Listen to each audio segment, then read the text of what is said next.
Hello mga gala! Another day? Of course, another gala!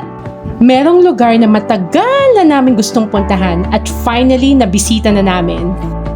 Pwedeng alam niyo na kung saan ito. Pero, samahan niyo pa rin kaming puntahan. Tara, sabay kayo sa gala namin!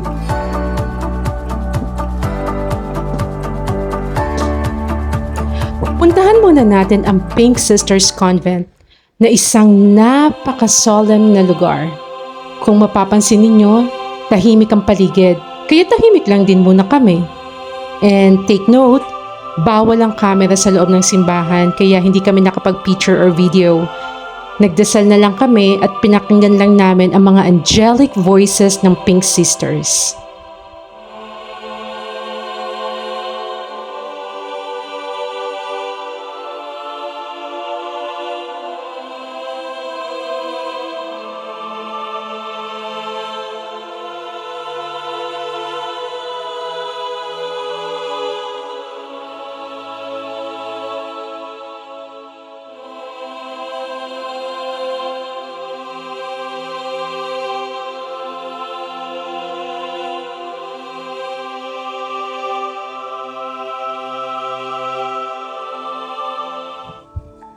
Kung napansin nyo kanina mga gala, nakatabi lang ng Pink Sisters ang SVD Farm. Kaya of course, pinuntahan din namin ito. Free entrance at free parking dito. Ayos, di ba? And did you know na ang Laudato Si na name is a Latin word that means praised be? Meron din silang wooden chapel and it's called Chapel of the Virgin of the Poor. Nagkakandak sila ng mga masses every Saturdays and Sundays. You can also check their Facebook page for the schedule or the mass schedules.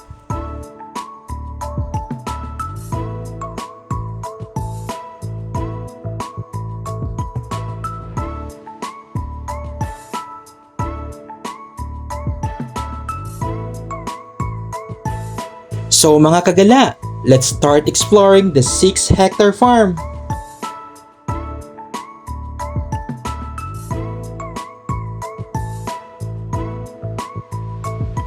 Well, we tried to go here on weekends pero hindi kami nakapasok kasi sobrang daming tao. Kaya we went here on weekdays at mapapansin ninyo konti lang ang tao sa paligid. That's why we really enjoyed our visit. Let's go sa pinakataas para makita natin kung gaano kalawak at gaano kaganda ang paligid.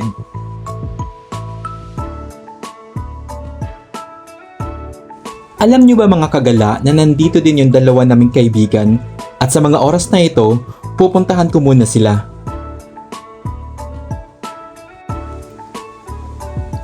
And here we are! Tsikahan muna kami kung saan ang next gala namin. Charot!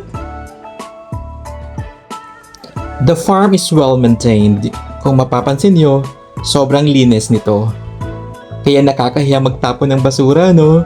And to ensure a pleasant and eco-friendly experience sa farm, they are requesting their visitors na sumunod sa mga policies like no outside food and drinks.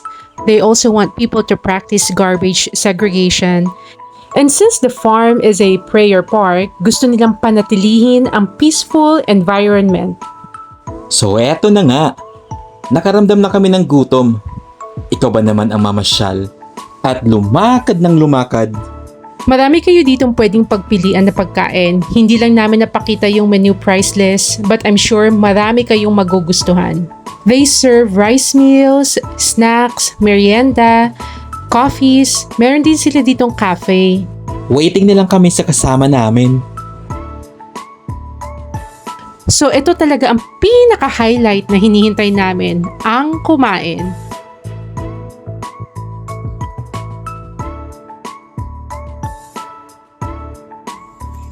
So hanggang dito na lang muna mga gala. Kakain muna kami ha. Sa susunod, sabayan niyo ulit kami sa gala namin!